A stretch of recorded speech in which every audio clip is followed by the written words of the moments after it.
राम राम जी सभी को। मैं नन्हे पहलवान, आप देख रहे हैं बाबा की खरी खोटी तो जिंदगी।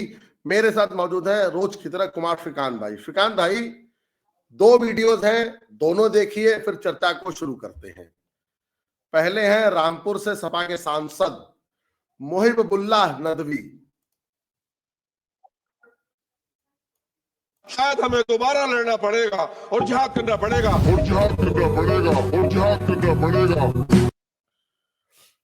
फिर से सुनिए, मोहिबुल्लाह नदवी, सपा सांसद रामपुर। शायद हमें दोबारा लड़ना पड़ेगा और जिहाद करना पड़ेगा फिर सुनिए, शायद हमें दोबारा लड़ना पड़ेगा और जिहाद करना पड़ेगा। सर आपने सुन ली ये वीडियो। अब भाजपा के सांसद हैं अरुण गोविल, जरा उनकी वीडियो भी देख लेते हैं। माननीय अध्यक्ष महोदय, मैं आपका ध्यान एक महत्वपूर्ण राष्ट्रीय सुरक्षा संबंधी विषय की ओर आकर्षित करना चाहता हूं। आज देश भर में मंदिर, चर्च, गुरुद्वारे, स्कूल, कॉलेजों, अस्पतालों, बाजारों और अधिकांश सार्वजनिक स्थलों पर सीसीटीवी कैमरे लगाए जा चुके हैं। ये कैमरे सुरक्षा, पारदर्शिता और अपराध निरोध में अत्यंत सहायक सिद्ध हुए हैं, किंतु मस्जिदों और मदरसों में अभी भी ये व्यवस्था लागू नहीं है, जबकि ये भी बड़े सार्वजनिक और सामुदायिक स्थल है जहां सुरक्षा सुनिश्चित करना उतना ही आवश्यक है। महत्वपूर्ण ये भी है कि इस्लाम धर्म के जन्म स्थान सऊदी अरब के मक्का और मदरसों में भी सुरक्षा कारणों से सीसीटीवी कैमरे लगाए गए हैं। सर ध्यान दिया, मक्का में भी सीसीटीवी कैमरा लगाया गया है सुरक्षा कारणों से, पर उत्तर प्रदेश और भारत में नहीं लग सकता। भाई जॉन्स की प्राइवेसी बहुत जरूरी है। और सर, समाजवादी पार्टी का एक सांसद कह रहा है कि जिहाद करूंगा अब मैं। श्रीकांत भाई, ये क्या चल रहा है सर देश में? आपको तमाम दर्शकों को जय श्री राम। दरअसल आप देखिए कितना महत्वपूर्ण विषय है। समाजवादी पार्टी का सांसद जो है वो जिहाद करने की बात कर रहा है और अरशद मदनी जिहाद की बात कर रहे हैं और जो चाचा भतीजे सब जिहाद की बात कर रहे हैं। संसद में खड़े होकर जिहाद की बात कर रहे हैं, जिहाद को प्रमोट कर रहे हैं और जिहाद को ग्लोरीफाई कर रहे हैं। और दूसरी तरफ देखिए आप टीवी के राम यानी कि अरुण गोविल जो है वो किस तरीके से इस बात को बताने की कोशिश कर रहे हैं कि कितना महत्वपूर्ण ये दरअसल ये मुद्दा है। आप सोचिए, मैं कहता हूं कि आप कोई भी ऐसा, आप दिल्ली का जामा मस्जिद देखिए या भोपाल की देश की सबसे बड़ी मस्जिद देखिए, कहीं पर आपको सीसीटीवी कैमरा नहीं मिलेगा। ना मस्जिदों में मिलेगा, ना मदरसों में मिलेगा। और ये मस्जिद और जो मदरसे हैं, दरअसल ये आप सोचिए कि ओला उबर करके और यहां लगा के बुम होने की फैक्ट्रियां हैं। ये दरअसल आपको पता है अल फलाह यूनिवर्सिटी और तमाम ऐसी यूनिवर्सिटियां जहां पर ZIHAD बहुत बड़े पैमाने पर फैल रहा है, जहां वो पल्लवित पोषित हो रहा है, जहां पर उनको तमाम तरह की सुविधाएं दी जा रही है, जहां पर उनको ट्रेन किया जा रहा है कि कैसे ओला और उबर कह के बुम हो जाए। आप सोचिए, ये बहुत महत्वपूर्ण और बहुत संवेदनशील विषय है। दरअसल आप इस बात को भी समझिए कि ये भारतीय सुरक्षा से, इस देश की सुरक्षा से जुड़ा हुआ विषय है।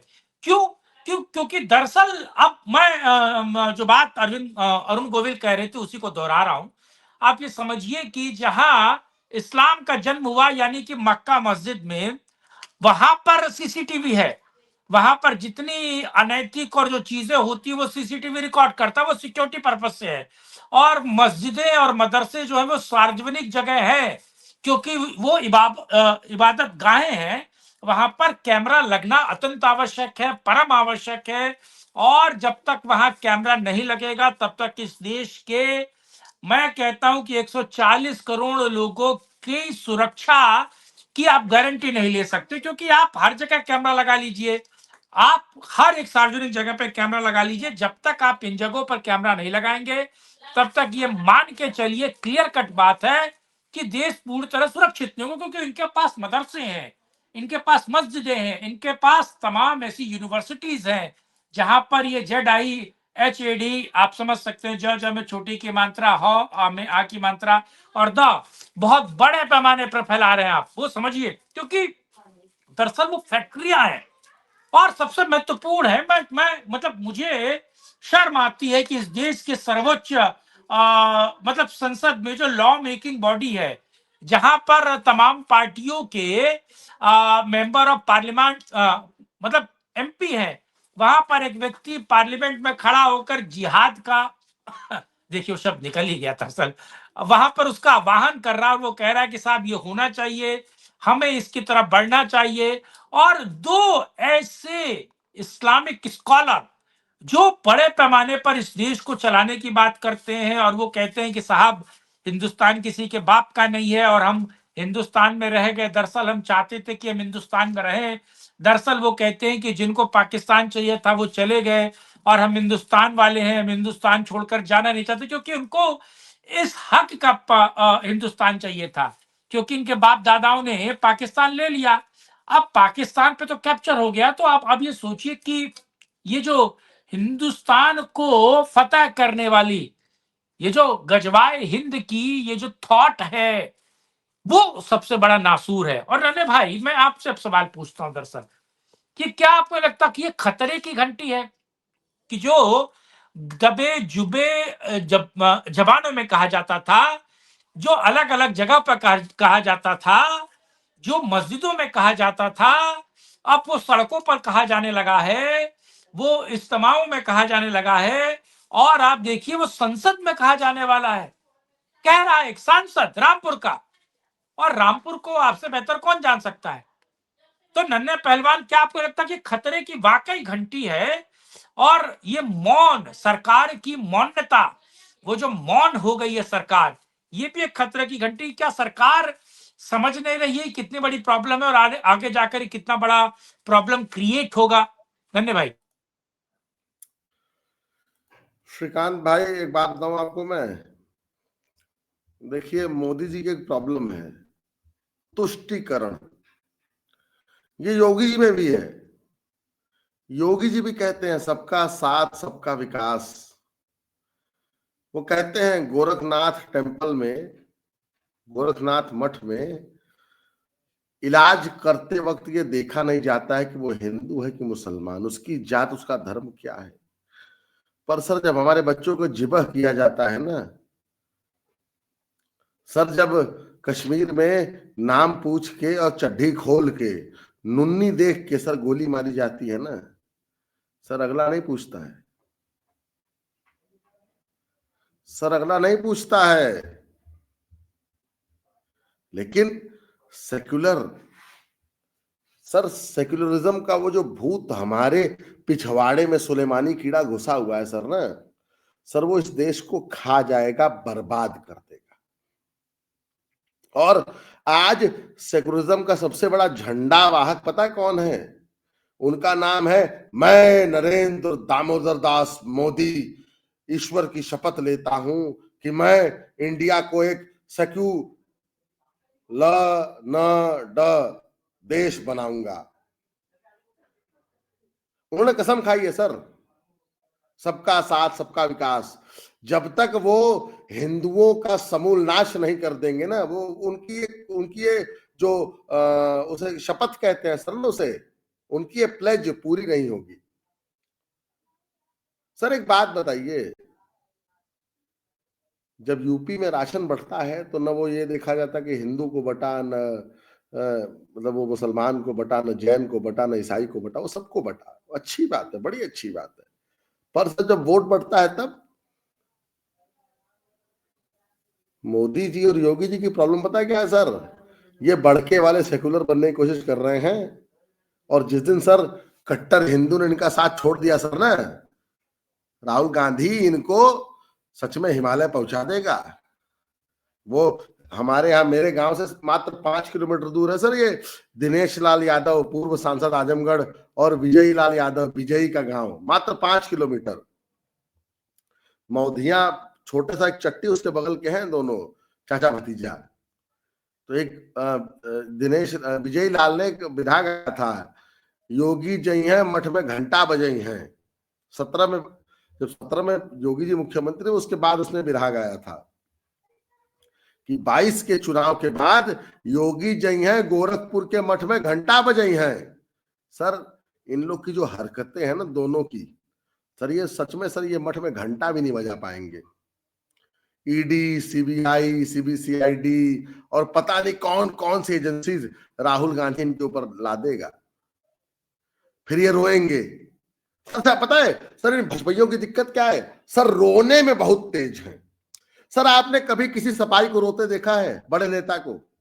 मुलायम, अखिलेश, शिवपाल, आजम खान संसद में, लेकिन हमने मोदी जी को देखा है रोते हुए, योगी जी को देखा है रोते हुए। सर पता है क्या दिखाता है, दर्शाता है कि बस ये लोग तीर तुक्का मार के कैसहू आ गए हैं और बहुत दिन टिकेंगे नहीं। क्यों? क्योंकि सर इनके एजेंडे सेट नहीं है। नहीं यार ऐसा मत बोलो यार, योगी के लिए तो मत बोलो यार, कम से कम सच्चाई है ना। नहीं गलत बात। आज नहीं, मैं एक और आप बोलिए, फिर मैं एक और बात बोलूंगा। हाँ, आज पूरे हरियाणा में ऐसा कोई बिजनेसमैन नहीं है, ऐसा कोई डॉक्टर नहीं है, ऐसा कोई बड़ा एंटरप्रेन्योर नहीं है जिसको रैंसम की धमकियां ना आ रही हो। नायब सिंह सैनी की पूर्ण बहुमत की सरकार क्या कर रही है? लॉरेंस बिश्नोई नाम का गुंडा अहमदाबाद की साबरमती जेल में बैठ के अमित शाह के प्रश्रय पे हरियाणा और पंजाब में उत्पात कर रहा है, जिसका मर्जी उसका मर्डर करा रहा है। क्या कर रहे हैं गृह मंत्री साहब?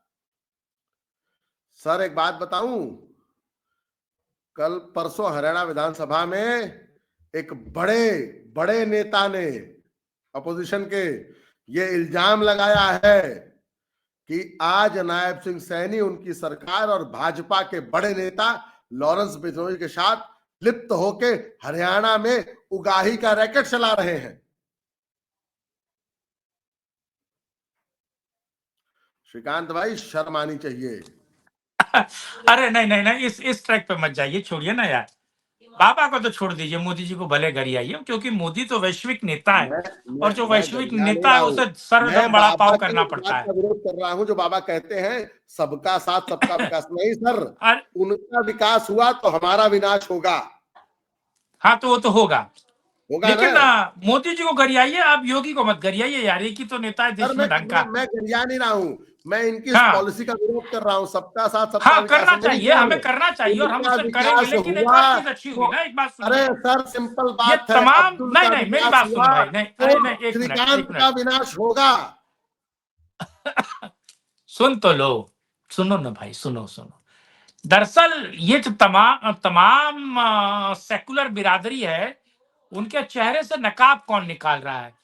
दरअसल जो जितने तमाम सेकुलर बिरादरी है और ये जो दुम हुए सांप है, इनके चेहरे से नकाब कौन निकल रहा है? ये सरकता जाए तेरे चेहरे से नकाब आहिस्ता आहिस्ता, ये पीछे गजल कहाँ बज रही है? दरअसल आप सोचिए, मैं एक और इसका जिक्र करता हूं। एक मदीना मस्जिद है पश्चिम बंगाल में, बहुत बड़ी मस्जिद है, बहुत बड़ी। मैं और आपको वीडियो भी दिखा रहा हूँ। हाँ दिखाइए। दरअसल वहां पर यूसुफ पठान, जो गुजरात का एक गोल टोपी है, वहां जाता है, फोटो खिंचवाता और कहता है कि मदीना मस्जिद कितनी बड़ी, कितनी सुंदर, कितनी आलीशान है, और इसका आर्किटेक्ट कितना बढ़िया है, कितना बेहतरीन है, कितना सुंदर है।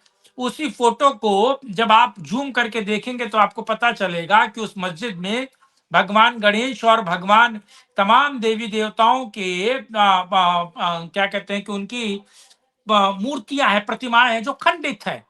तो ये मुगल आर्किटेक्ट है। और मैं इस बात को बहुत बेहतर तरीके से आपको बता रहा हूं, एक बीजेपी का मेंबर ऑफ पार्लियामेंट है, उसने मदीना मस्जिद को लेकर संसद में और अलग अलग जगह अपनी आवाज उठाई है कि मदीना मस्जिद का सर्वे होना चाहिए। दरअसल मदीना मस्जिद मंदिरों को तोड़कर उसकी तामील की गई है, बनाया गया है। तो क्या आप कांग्रेस के समय में ये आवाजें सुनते थे? ये जो फ्रीडम ऑफ स्पीच में और आप यूट्यूब पर बैठकर गोल टोपी को गरिया रहे हैं, इस देश की जनता को जगाने की कोशिश कर रहे हैं, बाबा रामदास ने अपना जीवन खपा दिया, क्या ये कांग्रेस के जमाने में था? ये 12 साल से आप जो एक तरीके से practice of freedom of speech कर रहे हैं, क्या ये पिछली सरकारों में था? नहीं था। और मुझे लगता है कि सठम साठम समाजचरित्र की जो नीति इस वक्त की सरकारें अपना रही हैं, और खासतौर से योगी की सरकार, वो आने वाले दिनों में आपको अच्छे दिन दिखाएगी। आप क्या सोच सकते थे कि मुख्तार कुत्ते की मौत मरेगा? आप क्या सोच सकते थे कि मुख्तार के साथ साथ ये जो अ, अ, अभी के प्रयागराज और इलाहाबाद वाला था, वो इस तरीके से मरेगा? तमाम गुंडों के सर के नकेल कसी जाएगी। तो मुझे लगता है कि मेरा मानना है कि सरकार को इलाज करना चाहिए। ये जो जिहाद की फैक्ट्री चला रहे हैं, जो जिहाद की बात कर रहे हैं, और इस मामले पर भी सुनवाई होनी चाहिए। और मुझे लगता है कि बहुत जल्दी योगी आदित्यनाथ ये करने जा रहे हैं। This is my final remark. Please please. Shrikant भाई, मैं आपकी बात से एकदम सहमत हूं कि सही है, 2014 से पहले अभिव्यक्ति की आजादी नहीं थी, लेकिन सर बाबा रामदास जैसे लोग फेसबुक पे थे उन दिनों, और बड़ा बड़ा कड़वा लिखते थे और खुल के लिखते थे। श्रीकांत भाई देखिए, मैं बताऊं, मैं कट्टर सनातनी हिंदू हूं, आर्डेंट बीजेपी का, मतलब कट्टर झट्टर एकदम मैं बीजेपी का, आरएसएस का समर्थक हूं। लेकिन श्रीकांत भाई, मुझे कभी कभी गुस्सा इस बात से आता है कि जब मोदी जी लगते हैं झंडा तानने सबका साथ सबका विकास का, नहीं हो सकता सर। अब्दुल का विकास होगा तो कुमार श्रीकांत का विनाश होगा। मैं एक सिंपल फिलॉसफी मेरी है, इसको आप मुझे इसके लिए गाली दें, मुझे फर्क नहीं पड़ता है, लेकिन मेरा सिंपल एक फंडा है, सबका साथ में सबका विनाश ही है, सबका विकास नहीं हो सकता। क्योंकि अगला अल्फला यूनिवर्सिटी का ट्रेन डॉक्टर है ना, वो दिल्ली में लाल किले पे झंडारोहण नहीं करेगा, वो बम्बारोहण करेगा। और बाकी रह गई अरुण गोविल जी की बात। सर देखिए, मैं आपको एक बात बताऊं, योगी जी जो आज काम कर रहे हैं ना, वो आज हिंदुस्तान के लिए बड़ा जरूरी है। अगर योगी जी वो काम नहीं करेंगे तो सर ये हमारे सर पे चढ़ के ना, सर हमारी चोटी पे, सर ये देखिए, आपको शायद दिखे, ये मेरी शिखा, सर मेरी शिखा पे वो मूत्र विसर्जन करेंगे। और आप और मैं सर, वो क्या कहते हैं सर उसको, जो जब टोपी कटती है नीचे वाली, आप और मैं टोपी कटा के रहेंगे। सर एक फिल्म आई थी, आपको याद होगा, मिस्टर और मिसेस अय्यर, याद है सर? कोंकणा सेन शर्मा, राहुल बोस है। सर वही हाल है सर। वो जो कश्मीर में हुआ ना सर, वो चड्डी खुलवा के टोपी देख के गोली मारी गई, सर वो होगा। तो सर सबका साथ में सबका विनाश होगा सर, सबका विकास नहीं हो सकता। बीजेपी को ये समझना पड़ेगा। योगी जी बड़ा बढ़िया काम कर रहे हैं सर, चिन्हित करके इनको लतिया रहे हैं, और मोदी जी को अब कुछ कड़े कदम उठाने पड़ेंगे ममता बानो के खिलाफ। वो बनर्जी नहीं, बानो है, और सर वो अखिलेश नहीं, मौलाना अखिलेशुद्दीन ओवैसी है। तो श्रीकांत भाई, आपने जो बातें कही उनसे मैं पूर्णतः सहमत हूँ। कुछ बातों में हमारा आपका कभी कभी थोड़ा बहुत वो हो जाता है, होटू, वो उतना चलना भी चाहिए। लेकिन सर मेरा अपना स्टैंड है, आपका अपना स्टैंड है, वो स्टैंड मेंटेन रहने चाहिए। सबके साथ में सबका विनाश होगा, सबका विकास नहीं हो सकता। अब्दुल का विकास हुआ तो कुमार श्रीकांत और नन्हे पहलवान का विनाश होना तय है। इसको कोई रोक नहीं सकता सर, प्रकृति रोक नहीं सकती है सर। कुत्ता और बिल्ली एक कमरे में नहीं रह पाएंगे सर, बंदर और कुत्ता एक कमरे में नहीं रह पाएंगे। दे कांट को एग्जिस्ट, वो को एग्जिस्ट नहीं कर पाएंगे सर। श्रीकांत अब्दुल के साथ को एग्जिस्ट नहीं कर पाएगा सर। श्रीकांत अपने इलाके में रहेंगे, अब्दुल अपने इलाके में रहेगा, इकट्ठे रख देंगे, कुछ नहीं हो पाएगा। इसका जीता जाता उदाहरण है पंजाब और खालिस्तान है सर। शाहीन बाग के लिए लंगर बन के जा रहा था सर एसजीपीसी के गुरुद्वारों से है, और उन सभी गुरुओं को शहीद या उनका कत्ल किसने किया, उनको जिबा किसने किया है? किसी ने, किसी अहमद मोहम्मद कबीर खान ने। तो श्रीकांत भाई, आपने समय दिया, बहुत धन्यवाद आपका। अन्य किसी विषय पर जल्दी आपसे मिलेंगे। अगर आप इस तूतू मैमे को लास्ट तक बर्दाश्त कर रहे हैं, इस वीडियो को लास्ट तक देख रहे हैं, तो वीडियो को लाइक करें, वीडियो को शेयर करें, चैनल को सब्सक्राइब करें, बेल आइकन दबाएं, और हमारी सनातनियों की मदद करें। नीचे टिकर पे आपको दिख रहा है 7889258317, जीपे, फोन पे, पेटीएम। बाबा की खरी खोटी सो जिंदगी, बाबा रामदास। श्रीकांत भाई बहुत धन्यवाद। जय श्री राम, हर महादेव, जय मोदी, जय मोदी। श्रीकांत भाई लास्ट में